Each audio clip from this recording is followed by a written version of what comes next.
Hello ಸ್ನೇಹಿತರೆ, ಎಲ್ಲರಿಗೂ ನಮಸ್ಕಾರ. ಶ್ರಾವಣಿ ಸುಬ್ರಹ್ಮಣ್ಯ ಧಾರಾವಾಹಿಯ ಹಿಂದಿನ ಮತ್ತೆ ನಾಳೆ ಸಂಚಿಕೆಯಲ್ಲಿ ಏನಾಗುತ್ತೆ ಅಂತ ಈ ವಿಡಿಯೋದಲ್ಲಿ ನೋಡ್ಕೊಂಡು ಬರೋಣ ಬನ್ನಿ. ಅದಕ್ಕೂ ಮುಂಚೆ ಯಾರೆಲ್ಲ ನಮ್ಮ ಚಾನಲ್ಗೆ ಸಬ್ಸ್ಕ್ರೈಬ್ ಆಗದೆ ಹಾಗೆ ವಿಡಿಯೋ ನೋಡ್ತಾ ಇದ್ದೀರೋ ದಯವಿಟ್ಟು ಸಬ್ಸ್ಕ್ರೈಬ್ ಮಾಡಿ ಮತ್ತು ಸಪೋರ್ಟ್ ಮಾಡಿ. ಹಾಗೆ ಪಕ್ಕದಲ್ಲಿರುವ ಬೆಲ್ ಬಟನ್ ಅನ್ನ ಕ್ಲಿಕ್ ಮಾಡಿ.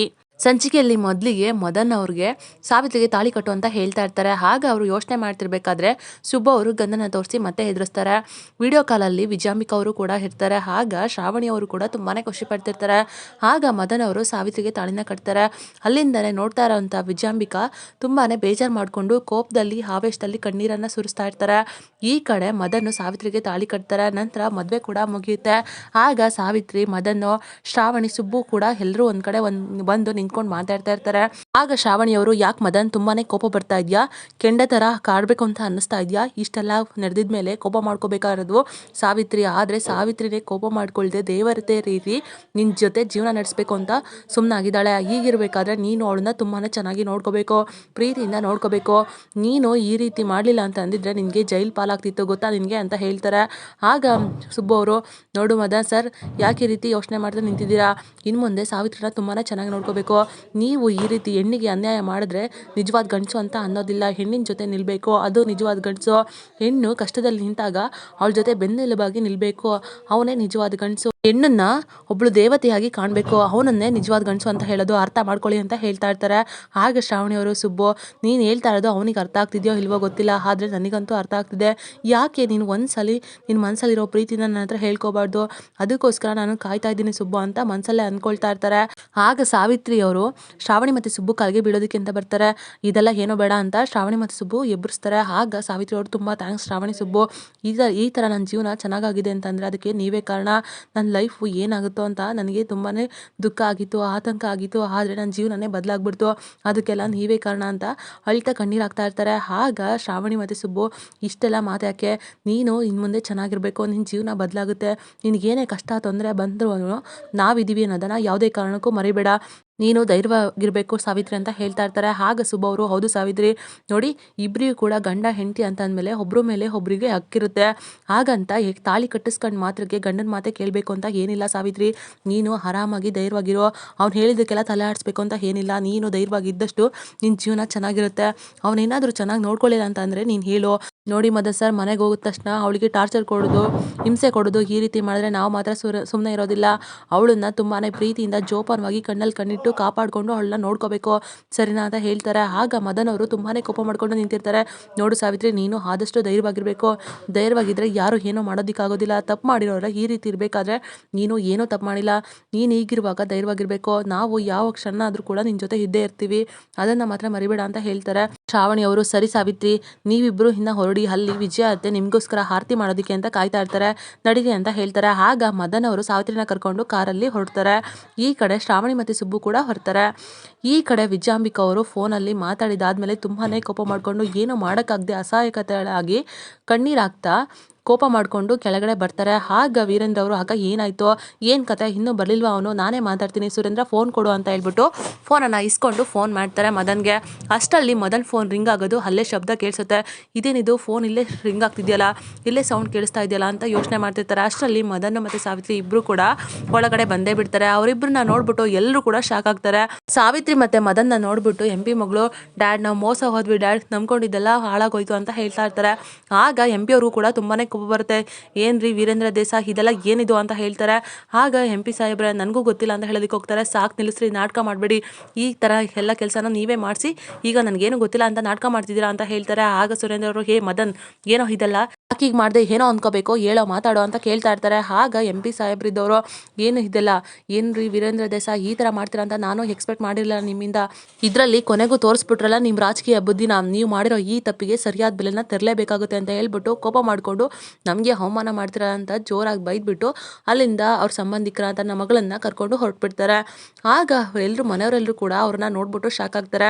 ಆಗ ಸುರೇಂದ್ರ ಅವರು, ಏನೋ ಮದನ್ ಯಾಕೋ ಈ ರೀತಿ ಮಾಡಿದೆ ಅಂತ ಕೇಳ್ತಿರ್ತಾರೆ. ಆಗ ವಂದನ ಅವರು, ಸಾವಿತ್ರಿ ಏನಿದೆಲ್ಲ, ನಾನು ನಿನ್ನ ಮೇಲೆ ಎಷ್ಟು ನಂಬಿಕೆ ಇಟ್ಟಿದ್ದೆ, ಎಷ್ಟು ಸಲ ನಿನ್ನ ಕೇಳಿದೆ, ಆದರೆ ನೀನು ಅವಾಗ ಏನೂ ಮಾತಾಡಲಿಲ್ಲ, ಆದರೆ ಇವಾಗ ನೋಡಿದ್ರೆ ಈ ರೀತಿ ಮಾಡ್ಕೊಂಡು ಬಂದು ನಿಂತಿದ್ದೀರಾ, ಏನು ಅಂದ್ಕೋಬೇಕು, ಮಾತಾಡು ಸಾವಿತ್ರಿ ಅಂತ ಕೇಳ್ತಿರ್ತಾರೆ. ಆಗ ಮದನ್ ಅವ್ರನ್ನ, ಮಾತಾಡು ಮದನ್ ಅಂತ ಹೇಳ್ಬಿಟ್ಟು ಸುರೇಂದ್ರ ಅವರು ಕೂಡ ಜೋರು ಮಾಡ್ತಿರ್ತಾರೆ. ಆಗ ವಿಜಯಾಂಬಿಕಾ ಅವರು, ಆಗಿದ್ದೆಲ್ಲ ಆಗೋಯ್ತು, ನಾನಿವಾಗ ಇವರಿಬ್ರು ಮದುವೆನ ಶ್ರಾವಣಿ ಮತ್ತು ಸುಬ್ಬುನೇ ಮಾಡಿಸಿದ್ದು ಅಂತ ಹೇಳ್ಬಿಟ್ಟು ಹೀಗಾಗ್ಸಿ ವೀರುಗೆ ಕೋಪನ ನೆತ್ತಿಗೇರಿಸ್ಬೇಕು ಅಂತ ಯೋಚನೆ ಮಾಡ್ತಾ ಇರ್ತಾರೆ. ಆಗ ಸಾವಿತ್ರಿ ಅವರು ವೀರೇಂದ್ರ ಅವ್ರ ಕಾಲಿಗೆ ಬಿದ್ಬಿಟ್ಟು, ಯಜಮಾನ್ರೆ ದಯವಿಟ್ಟು ನನ್ನ ಕ್ಷಮಿಸ್ಬಿಡಿ. ನಾವು ಈ ರೀತಿ ನಿಮ್ಗೆ ಹೇಳ್ದೆ ಮಾಡಿದ್ದು ತಪ್ಪಾಗೋಯ್ತು.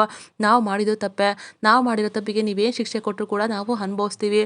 ಜೊತೆಗೆ ನಾನು ಪ್ರಾಣ ಬೇಕಾದರೂ ಹೋದರೂ ಪರವಾಗಿಲ್ಲ. ದಯವಿಟ್ಟು ನನ್ನ ಕ್ಷಮಿಸ್ಬಿಡಿ ಯಜಮಾನ್ರೆ ಅಂತ ಕಾಲಿಡ್ಕೊಂಡು ಕಣ್ಣೀರಾಗ್ತಾ ಇರ್ತಾರೆ. ಆಗ ವೀರೇಂದ್ರ ಅವರು ಏನು ಮಾತಾಡದೆ ಸುಮ್ಮನೆ ನಿಂತಿರ್ತಾರೆ. ಆಗ ವಂದನ ಅವರು, ಏನು ಸಾವಿತ್ರಿ ಇಷ್ಟೆಲ್ಲ ಆದಮೇಲೆ ಈ ರೀತಿ ಬಂದು ಕಣ್ಣೀರು ಹಾಕಿದ್ರೆ ಏನು ಅರ್ಥ, ಏನು ಅನ್ಕೋಬೇಕು ನಾವು, ಇದನ್ನೆಲ್ಲ ಮುಂಚೆನೇ ಹೇಳಬೇಕಲ್ವಾ ನೀನು ಅಂತ ಹೇಳ್ತಾ ಇರ್ತಾರೆ. ಆಗ ಸಾವಿತ್ರಿ ಅವರು ಅದು ಏನಾಯಿತು ಅಂತ ಹೇಳೋದಕ್ಕೆ ಶುರು ಮಾಡಿಬಿಡ್ತಾರೆ. ಅಷ್ಟರಲ್ಲಿ ವಿಜಯಾಂಬಿಕ ಅವರು ಸಾವಿತ್ರಿ ಎಲ್ಲ ನಿಜನೂ ಹೇಳ್ಬಿಡ್ತಾಳೆ. ಏನಪ್ಪ ಮಾಡಲಿ ಇವಾಗ ಅಂತ ಹೇಳ್ಬಿಟ್ಟು, ಈ ವಿಷಯನ ನಾನು ಹೇಳ್ತೀನಿ ವೀರು, ಈ ಮದುವೆ ಹೇಗಾಯಿತು ಅಂತಂದರೆ ಈ ಮದುವೆ ಮಾಡಿಸಿದ್ದು ಅಂತ ಹೇಳೋದಕ್ಕೆ ಹೋಗ್ಬಿಡ್ತಾರೆ. ಅಷ್ಟರಲ್ಲಿ ಶ್ರಾವಣಿ ಬಂದ್ಬಿಡ್ತಾರೆ. ಈ ಮದುವೆ ಮಾಡಿಸಿದ್ದು ವಿಜಯತೆ ಅಂತ ಹೇಳ್ಬಿಡ್ತಾರೆ. ಆ ವಿಷಯನ ಕೇಳ್ಬಿಟ್ಟು ವಿಜಯಾಂಬಿಕ ಅವ್ರಿಗೆ ಫುಲ್ ಶಾಕ್ ಆಗುತ್ತೆ. ಶ್ರಾವಣಿ ಮತ್ತು ಸುಬ್ಬು ಇಬ್ಬರು ಕೂಡ ಒಳಗಡೆ ಬಂದ್ಬಿಟ್ಟು ಈ ಮದುವೆನ ಮಾಡಿಸಿದ್ದು ವಿಜಯತೆನೆ ಅಂತ ಹೇಳ್ಬಿಡ್ತಾರೆ. ಆಗ ವಂದನ ಅವರು ಶ್ರಾವಣಿ ಸರಿಯಾಗೇ ಮಾಡ್ತಾ ಇದ್ದಾಳೆ, ಈ ವಿಜಯಗೆ ಸರಿಯಾಗಿ ಮಾಡಬೇಕು ಅಂತ ಯೋಚನೆ ಮಾಡ್ತಿರ್ತಾರೆ. ಆಗ ವೀರೇಂದ್ರ ಅವರು ಮತ್ತು ಸುರೇಂದ್ರ ಅವರು ಫುಲ್ ಶಾಕ್ ಆಗ್ತಾರೆ. ಆಗ ಸುರೇಂದ್ರ ಅವರು ಏನಮ್ಮ ಹೇಳ್ತಾ ಇದೆ ಶ್ರಾವಣಿ, ಅರ್ಥ ಆಗೋಗಿ ಹೇಳು ಅಂತ ಹೇಳ್ತಾರೆ. ಆಗ ಸುಬ್ಬು ಕೂಡ ಹೌದು ಯಜಮಾನ್ರೆ, ಈ ಮದುವೆನ ಮಾಡಿಸಿದ್ದು ವಿಜಯ ಮೇಡಮೇ, ನೀವು ಅಂದ್ಕೊಂಡಿರೋ ರೀತಿ ಅಲ್ಲ ವಿಜಯ ಮೇಡಮು, ಅವರು ಒಳಗೆ ಒಂಥರ ಹೊರಗಡೆನೆ ಒಂಥರ ಅಂತ ಹೇಳ್ತಾ ಇರ್ತಾರೆ. ಆ ವಿಷಯನ ಕೇಳ್ಬಿಟ್ಟು ಶಾಕ್ ಆಗುತ್ತೆ. ಆಗ ಸುರೇಂದ್ರ ಅವರು ಏನು ಹೇಳ್ತಿದೆ ಸುಬ್ಬು, ಅರ್ಥ ಆಗೋ ರೀತಿ ಹೇಳು, ಏನು ಮಾತಾಡ್ತಾ ಇದೆಯಾ ನೀನು, ಅಕ್ಕ ಯಾಕೆ ಈ ರೀತಿ ಮಾಡ್ತಾಳೆ, ಏನೂ ಅರ್ಥನೇ ಆಗ್ತಿಲ್ವಲ್ಲ, ಸರಿಯಾಗಿ ಹೇಳು ಅಂತ ಕೇಳ್ತಾರೆ. ಆಗ ಶ್ರಾವಣಿಯವರು, ಹೌದು ಚಿಕ್ಕಪ್ಪ, ಹೌದು ಚಿಕ್ಕಮ್ಮ, ಈ ರೀತಿನೇ ವಿಜಯ ಅಂತಾನೆ ಮಾಡಿಸಿದ್ದು ಮದುವೆನ, ಅವರು ನೀವು ಅಂದ್ಕೊಂಡಿರೋ ರೀತಿ ಅಲ್ಲ, ಅವರು ಒಳಗಡೆನೆ ಏನೋ ಯೋಚನೆ ಮಾಡ್ತಿರ್ತಾರೆ, ಹೊರಗಡೆನೆ ಏನೋ ಒಂದು ಹೇಳ್ತಾರೆ, ಅದಕ್ಕೆ ಅವರೇ ಈ ರೀತಿ ಮದುವೆನ ಮಾಡಿಸಿದ್ದು ಅಂತ ಹೇಳ್ಬಿಡ್ತಾರೆ. ಏನು ಹೇಳ್ತಾಳೆ ಶ್ರಾವಣಿ ಅಂತ ಸ್ವಲ್ಪನೂ ಕೂಡ ಅರ್ಥ ಆಗೋದಿಲ್ಲ. ಆಗ ಶ್ರಾವಣಿಯವರು ಅದೇನಾಯಿತು ಅಂತ ನಾನು ಡೀಟೇಲ್ ಆಗಿ ನಿಮಗೆ ಹೇಳ್ತೀನಿ. ಸಾವಿತ್ರಿ ಮತ್ತೆ ಮದನ್ ಇಬ್ರು ಕೂಡ ಒಬ್ರಿಗೊಬ್ರು ತುಂಬಾನೇ ಪ್ರೀತಿ ಮಾಡ್ತಾ ಇದ್ರು. ಮದನ್ ಅವರಂತೂ ಸಾವಿತ್ರಿನ ಬಿಟ್ಟಿರೋದಿಕ್ಕೆ ಆಗೋದಿಲ್ಲ ಅನ್ನೋಷ್ಟು ಹುಚ್ಚು ಪ್ರೀತಿ ಮಾಡ್ಬಿಟ್ರು. ಆ ಪ್ರೀತಿಗೆ ಸೋತ್ಬಿಟ್ಟು ಸಾವಿತ್ರಿನೂ ಕೂಡ ಮದನ್ನ ತುಂಬಾನೇ ಪ್ರೀತಿ ಮಾಡ್ಬಿಟ್ರು. ಇಂಥ ಸಮಯದಲ್ಲಿ MP ಸಾಹೇಬ್ರ ಮಗಳ ಜೊತೆ ನೀವು ಎಂಗೇಜ್ಮೆಂಟ್ ಅಂತ ಫಿಕ್ಸ್ ಮಾಡಿದ್ರಿ.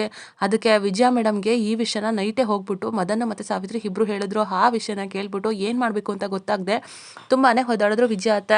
ಜೊತೆಗೆ ನಿಮ್ಮ ಮಾತನ್ನು ಕೂಡ ಮೀರಕ್ಕಾಗದೆ ಏನು ಮಾತಾಡದೆ ಸುಮ್ಮನೆ ನಿಂತಿದ್ರು. ಅಪ್ಪ ಇನ್ನೊಂದು ಕಡೆ ಮಗನ ಪ್ರೀತಿಗೆ ಅನ್ಯಾಯ ಆಗುತ್ತೆ ಅಂತ ಯೋಚನೆ ಮಾಡಿ ಏನು ಮಾಡಬೇಕು ಅಂತ ಗೊತ್ತಾಗದೆ ಒದ್ದಾಡಿ ಅವರಿಬ್ಬರು ಮದುವೆನ ಮಾಡಿಸ್ಬಿಟ್ರು ಅಂತ ಹೇಳ್ಬಿಡ್ತಾರೆ. ಆ ವಿಷಯನ ಕೇಳ್ಬಿಟ್ಟು ವೀರೇಂದ್ರ ಅವ್ರಿಗೆ ಶಾಕ್ ಆಗುತ್ತೆ. ವಿಜಯಾಂಬಿಕಾಗೆ ಶ್ರಾವಣಿ ಅವರು ಟ್ವಿಸ್ಟ್ ಮೇಲೆ ಟ್ವಿಸ್ಟ್ ಕೊಟ್ಟಿದ್ದಾರೆ. ಶ್ರಾವಣಿ ಕೊಟ್ಟಿದ್ದಂಥ ಟ್ವಿಸ್ಟ್ಗೆ ವಿಜಯಾಂಬಿಕಾ ಅವರು ಫುಲ್ ಶಾಕಲ್ಲಿ ನಿಂತುಬಿಟ್ಟಿರ್ತಾರೆ. ಈ ಕಡೆ ಕಾಂತಮ್ಮ ಅವರು ಶ್ರಾವಣಿ ಮತ್ತು ಸುಬ್ಬು ರೂಮ್ಗೆ ಬರ್ತಾರೆ. ಸುಬ್ಬು ಶ್ರಾವಣಿಗೋಸ್ಕರ ಬರೆದಿರೋಂಥ ಲೆಟರ್ನ ತೊಗೊಂಬಿಟ್ಟು ಶ್ರಾವಣಿ ಅನ್ನೋ ಹೆಸರನ್ನ ಚೇಂಜ್ ಮಾಡಿಬಿಟ್ಟು ಬೇರೆ ಹೆಸರನ್ನ ಬರೆದ್ಬಿಡ್ತಾರೆ. ಅಷ್ಟರಲ್ಲಿ ಧನಲಕ್ಷ್ಮಿ ಕೂಡ ಬಂದ್ಬಿಡ್ತಾರೆ. ಕಾಂತಮ್ಮ ಅವರು ಏನು ಮಾಡ್ತಾರೆ ಅಂತ ಹೊರಗಡೆ ನಿಂತ್ಕೊಂಡು ಎಲ್ಲನೂ ಕೂಡ ಗಮನಿಸ್ತಾ ಇರ್ತಾರೆ. ನೋಡು ಕಾರ್ತಿಕೇಯ, ನಿನ್ನ ಜೀವನದಲ್ಲಿ ಹೇಗೆ ಮಾಡ್ತೀನಿ ಅಂತ, ನೀವು ಮತ್ತು ಶ್ರಾವಣಿ ಮೇಡಮ್ ಇಬ್ಬರು ಕೂಡ ದೂರ ಆಗಬೇಕು, ನಿಮ್ಮ ಜೀವನ ಬಿರುಕು ಬೀಳಬೇಕು, ನಾನು ಅದನ್ನು ನೋಡಿ ಸಂತೋಷ ಪಡಬೇಕು ಅಂತ ಮಾತಾಡಿಕೊಂಡು ಆ ಲೆಟರ್ನ ನೋಡ್ತಾ ಇರ್ತಾರೆ. ಇದನ್ನೆಲ್ಲ ಪೂರ್ತಿಯಾಗಿ ಧನಲಕ್ಷ್ಮಿ ಕೂಡ ಕೇಳಿಸ್ಕೊಂಡು ನಿಂತಿರ್ತಾರೆ. ಆಗ ಕಾಂತಮ್ಮ ಅವರು, ಈ ಲೆಟರ್ನ ನಾನು ಶ್ರಾವಣಿ ಮೇಡಮ್ಗೆ ಸಿಗೋಂಗೆ ಮಾಡ್ತೀನಿ, ನೀವಿಬ್ಬರು ನಡುವೆ ಬಿರುಕು ಮೂಡಿಸಿ ದೂರ ಮಾಡ್ಬಿಡ್ತೀನಿ ಅಂತ ಯೋಚನೆ ಮಾಡ್ಕೊಂಡು ನಿಂತಿರ್ತಾರೆ. ಅಷ್ಟೇ ಧನಲಕ್ಷ್ಮಿ ಅವರು, ಅತ್ತೆಯವರೇ ಏನು ಮಾಡ್ತಿದ್ದೀರಾ ನೀವು, ಅಲ್ಲಿ ಮಾವನವರು ನಿಮ್ಮನ್ನ ಕೂಗ್ತಿದ್ದಾರೆ, ನೀವೇನಾದರೂ ಹೋಗಿಲ್ಲ ಅಂತಂದರೆ ಬಂದು ದೊಡ್ಡ ರಂಪಾಟ ಮಾಡ್ತಾರೆ, ಮೊದಲು ಹೋಗಿ ನೀವು ಅಂತ ಹೇಳ್ತಾರೆ. ಅಷ್ಟರಲ್ಲಿ ಆ ಲೆಟರ್ನ ಬೇರೆ ಕಡೆ ಎತ್ಬಿಟ್ಬಿಟ್ಟು, ಇಲ್ಲಿ ಏನು ಮಾಡ್ತಿದ್ದೀರಾ ಅತ್ತೆ ನೀವು, ಸುಬ್ಬು ರೂಮ್ನಲ್ಲಿ ಏನು ಕೆಲಸ ನಿಮಗೆ ಅಂತ ಕೇಳ್ತಾರೆ. ಆಗ ಕಾಂತಮ್ಮ ಅವರು, ಏನಿಲ್ಲ ಇಲ್ಲಿ ಸ್ವಲ್ಪ ಧೂಳಿತ್ತಲ್ವಾ ಅದನ್ನ ಕೊಡುತ್ತಾ ಇದೆ ಅಂತ ಹೇಳ್ತಾರೆ. ಸರಿ ಸರಿ ಮಾವ ಕರೀತಾರೆ ಹೋಗಿ ಅಂತ ಹೇಳ್ಬಿಟ್ಟು ಕಳಿಸ್ತಾರೆ. ಏನತ್ತೆ ಏನಿಂಥ ಕೆಲಸ ಮಾಡೋದಕ್ಕೆ ಕೊಟ್ಟಿದ್ದೀರಾ ನೀವು, ಮತ್ತೆ ಸುಬ್ಬು ನಡುವೆ ಇಂಥ ಕೆಲಸ ಮಾಡೋದಕ್ಕೆ ಕೊಟ್ಟಿದ್ದೀರಾ, ಅದಕ್ಕೆ ನಾನು ಬಿಡ್ತೀನಾ ಅಂತ ಹೇಳ್ಬಿಟ್ಟು ಆ ಹೆಸರನ್ನ ಚೇಂಜ್ ಮಾಡಿಬಿಟ್ಟು ಧನಲಕ್ಷ್ಮಿ ಕೂಡ ಬೇರೆ ಹೆಸರನ್ನ ಬರೀತಾರೆ. ನಂತರ ಆ ಲೆಟರ್ನ ಅಲ್ಲಿ ರೂಮಲ್ಲೇ ಇಟ್ಬಿಟ್ಟು ಹೋಗ್ತಾರೆ. ಆಗ ಕಾಂತಮ್ಮ ಅವರು ಆ ಲೆಟರ್ನ ತೊಗೊಂಡ್ಬಿಟ್ಟು ಶ್ರಾವಣಿ ಹತ್ರ ಹೋಗ್ತಾರೆ. ಶ್ರಾವಣಿ ಅಮ್ಮೋರೆ, ನಿಮಗೆ ಗೊತ್ತಾ ಕಾರ್ತಿಕೇಯ ದಾರಿ ತಪ್ತಾ ಇದ್ದಾನೆ, ಅದು ನಿಮಗೆ ಸ್ವಲ್ಪನೂ ಗೊತ್ತಾಗ್ತಾ ಇಲ್ಲಲ್ವಾ, ನೋಡಿ ಈ ಲೆಟರ್ನ ಓದಿ ಮೊದಲು ಗೊತ್ತಾಗುತ್ತೆ ಅಂತ ಹೇಳಿ ಆ ಲೆಟರ್ನ ಶ್ರಾವಣಿ ಅವ್ರಿಗೆ ಕೊಟ್ಬಿಡ್ತಾರೆ. ಆಗ ಶ್ರಾವಣಿ ಅವರು ಕಾಂತಮ್ಮ ಅವರು ಹೇಳಿದ್ದ ನಿಜ ಅಂತ ಹೇಳ್ಬಿಟ್ಟು ಆ ಲೆಟರ್ನ ಕೂಡ ಪೂರ್ತಿಯಾಗಿ ಓದ್ಬಿಡ್ತಾರೆ. ಆ ಲೆಟರಲ್ಲಿ ಧನಲಕ್ಷ್ಮಿ ಅವರು ಹೆಸರು ಚೇಂಜ್ ಮಾಡಿ ಶ್ರಾವಣಿ ಅಂತಲೇ ಬರೆದಿರ್ತಾರೆ. ಸುಬ್ಬು ಪ್ರೀತಿಯ ಪ್ರೇಮ ಕಥೆನ ಬರೆದಿದ್ದಂಥ ಶ್ರಾವಣಿ ನೋಡ್ಬಿಟ್ಟು ತುಂಬಾ ಖುಷಿ ಪಡ್ತಾ ಖುಷಿಯಲ್ಲಿ ಕಣ್ಣೀರನ್ನೇ ಸುರಿಸ್ಬಿಡ್ತಾರೆ. ಕೊನೆಗೂ ಕೂಡ ಶ್ರಾವಣಿಗೆ ಸುಬ್ಬು ಪ್ರೀತಿ ಅರ್ಥ ಆಗಿದೆ. ಇದಾಗಿತ್ತು ಇವತ್ತಿನ ಸಂಚಿಕೆ. ನಮ್ಮ ವಿಡಿಯೋ ನಿಮಗೆ ಇಷ್ಟ ಆಗಿದ್ದಲ್ಲಿ ಒಂದು ಲೈಕ್ ಮಾಡಿ. ಮುಂದಿನ ವಿಡಿಯೋಗಳಿಗಾಗಿ ನಮ್ಮ ಚಾನಲನ್ನು ಸಬ್ಸ್ಕ್ರೈಬ್ ಮಾಡಿ ಮತ್ತು ಸಪೋರ್ಟ್ ಮಾಡಿ. Thank you.